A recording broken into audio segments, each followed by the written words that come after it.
میں کہتا ہوں کہ ہم اپنی غلطیوں سمیت اپنے آپ سے بڑا پیار کرتے ہیں، اور دوسرے کی ایک غلطی نظر آ جائے تو ہمیں گھینانے لگ جاتی ہے۔ آپ جلدی نہ کریں، مالک نے موقع دیا ہے بندوں کو، نہ وہ کسی کا رزق چھین رہا ہے نہ سانسیں چھین رہا ہے، وہ اپنی زمین پہ چلنے بھی دے رہا ہے، رہنے بھی دے رہا ہے، تو جب اس نے موقع دیا ہے آپ بھی تھوڑا موقع دیں۔ اللہ بڑا کریم ہے، دروازے کھولے گا، اس کے بندے اس کی بارگاہ تک پہنچیں گے۔ بدگمانیاں اور پھر بدگمانیوں کا عروج اور اس لیول تک جا کے بات کر دینا ہے کہ جہاں سے خوف آئے کہ یار یہ بات نہیں کرنی چاہیے۔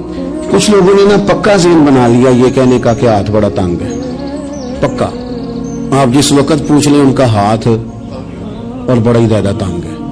آپ یقین کریں، بہن کا جو خامند ہے وہ کہہ رہا ہے جا حصہ لے کے آ، تیرے بھائیوں کی کمائی تو نہیں، تیرے ابا کی ہے، لے کے آ۔ وہ بیچاری اس کی منتیں کر رہی ہے، کہتی ہے اگر جاؤں گی نا تو وہ کہیں گے حصہ لے جا، آج کے بعد ہمارے گھر نہ آنا، میرا دروازہ نہ بند کرو، مہربانی کرو۔ اور بھائی سے بات کرتی ہے تو کہتا ہے ہاتھ ہی بڑا تنگ ہے، جب ٹھیک ہوگا تو دے دوں گا۔ نہ کریں یہ ظلم۔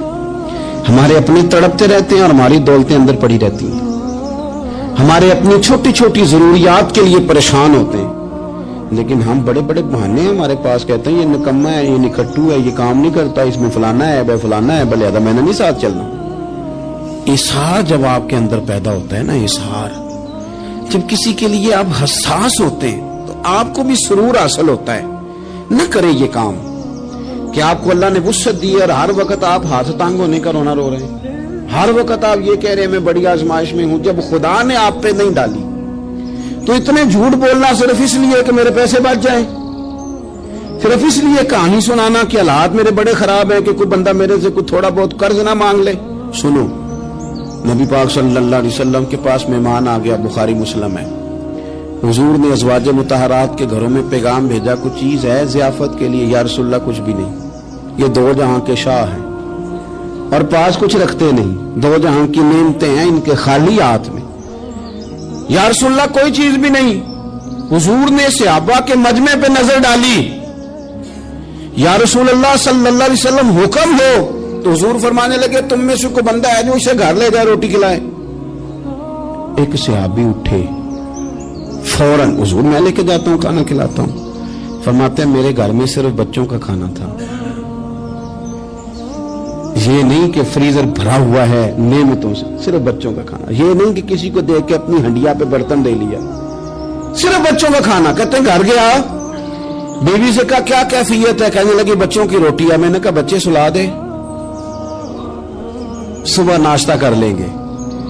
تو کہنے لگی آپ کیا کھائیں گے؟ تو میں نے کہا نہ میں کھاؤں گا نہ تم کھائے گی، مہمان جو نبی پاک کا ہے۔